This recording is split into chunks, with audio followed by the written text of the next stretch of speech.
Bienvenue pour cette toute nouvelle vidéo, la dernière d'une année assez particulière.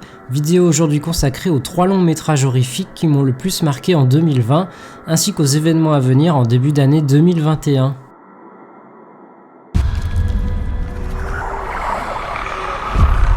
Numéro 3, The Wretched.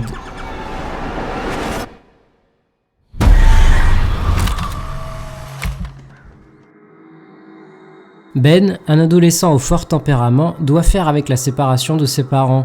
Envoyé le temps d'un été chez son père, il remarque alors des comportements étranges de la part de la famille voisine, ainsi que la disparition mystérieuse d'enfants, comme si une présence malveillante avait pris possession des lieux. Dad, Mom's being weird. Mom's always been weird.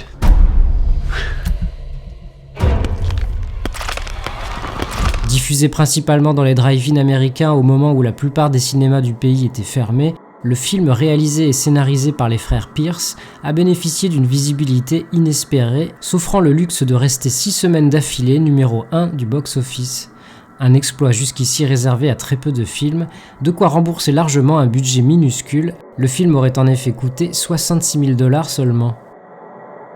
Bien que destiné à une certaine confidentialité, The Wretched possède des qualités indéniables, à commencer par la capacité des réalisateurs et de l'équipe technique à transcender un faible budget, que ce soit au niveau de la photographie, de la créature, des scènes d'action ou même du casting. À aucun moment le film ne donne l'impression d'une production fauchée.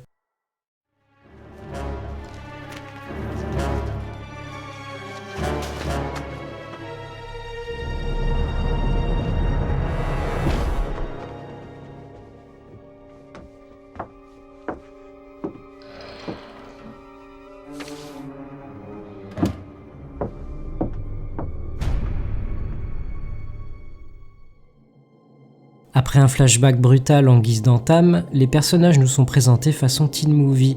À la nostalgie des années 80 viennent alors se greffer des éléments fantastiques via cette histoire de sorcière hantant les pavillons de l'Amérique profonde. Si le film ne déborde pas d'originalité, il fait cependant preuve d'une sincérité et d'une efficacité indéniables jusque dans ses ultimes rebondissements. Les plus aguerris n'y trouveront sans doute pas leur compte, les autres devraient apprécier ce divertissement horrifique, loin des grosses productions du genre.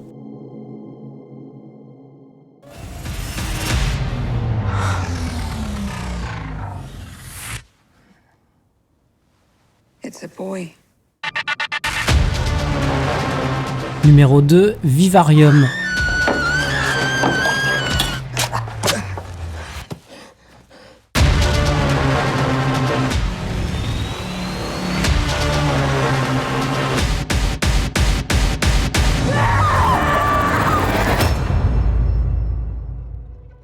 À la recherche de leur première maison, un jeune couple effectue une visite en compagnie d'un mystérieux agent immobilier et se retrouve pris au piège dans un étrange lotissement. Sorti le 11 mars 2020, Vivarium n'a malheureusement connu qu'une exploitation extrêmement limitée en salle, confinement oblige.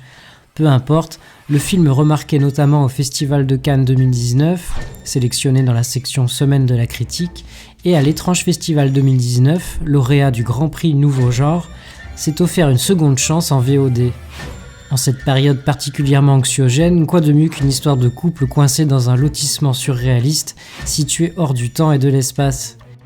C'est l'intriguant point de départ de Vivarium, second long métrage de Lorcan Finnegan, co-scénarisé avec Garrett Shanley. Les thèmes de l'isolement, du consumérisme capitaliste, de la fragmentation de la société et du contrat social, Garrett Shanley et moi voulions nous emparer de ces thèmes et en faire un film de science-fiction dans la veine d'un épisode de la 4e dimension, en exagérant ce que la société attend de nous afin d'en démontrer l'absurdité. Si sur le papier le concept promet énormément, encore faut-il le tenir sur la longueur d'un film. Sur ce point, Vivarium ne déçoit clairement pas, visuellement non plus. On peut compter sur le surréalisme du décor et de son environnement, digne d'un tableau de Magritte, pour nous plonger dans le cauchemar. Une banlieue aux maisons toutes identiques, couleur vert poison, oppressante de conformisme, au-dessus desquelles flottent de petits nuages trop parfaits dans leur forme et dans leur alignement. Le sens du cadre et de la mise en scène de Finnegan n'est pas en reste, nous offrant tout un lot de situations étranges, absurdes et même presque horrifiques dans sa dernière ligne droite.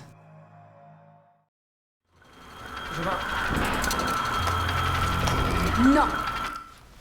Allume. Non. Allume. Non.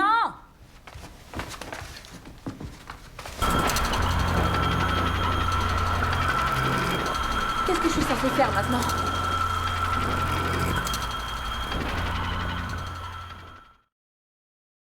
Le film reposant quasi intégralement sur leurs épaules, Imogen Poots et Jesse Eisenberg incarnent parfaitement ce jeune couple piégé dans cette routine destructrice. Petit bijou de science-fiction, absurde, anxiogène et terrifiant à la fois, Vivarium est l'œuvre d'un cinéaste dont il faudra suivre le prochain projet avec énormément d'attention.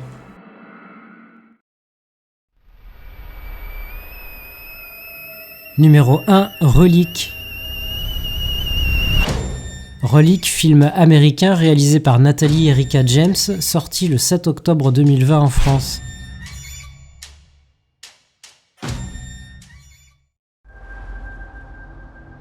Et vous lui avez parlé quand pour la dernière fois? Ça fait quelques semaines.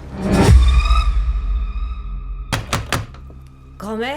Dans Relique, Edna, une octogénaire, disparaît subitement. Sa fille Kay et sa petite-fille Sam se rendent chez elle, dans sa grande demeure isolée, afin de mener les recherches et tenter de la retrouver. Elle avait l'impression que quelqu'un voulait rentrer chez elle. Quelque chose d'aussi mystérieux que néfaste et inquiétant semble entourer l'endroit. Premier long métrage de Natalie Erika James, Relique est arrivé dans les salles précédé de critiques plutôt élogieuses outre-Atlantique, évoquant entre autres des réussites comme Mr Babadook de Jennifer Kent ou encore Hérédité d'Ari Aster. On peut effectivement rapprocher Relique de ces deux longs métrages, notamment dans leur capacité à s'approprier les codes d'un genre, en l'occurrence le genre horrifique, pour y aborder des choses très personnelles en lien avec la famille, que ce soit la gestion d'un décès ou dans le cas de Relique, la confrontation à la démence sénile.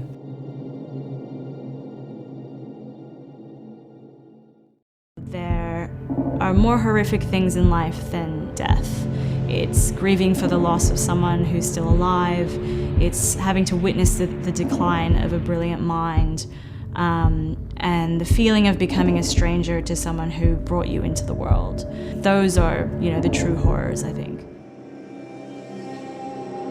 À travers une histoire reliant 3 générations de femmes, la réalisatrice entend nous confronter aux aspects les plus affreux de la démence sénile. Démarrant comme un drame du quotidien, Relique va explorer dans un premier temps l'importance du lien humain et l'évolution des rôles et des dynamiques au sein d'une famille se retrouvant confrontée à la maladie.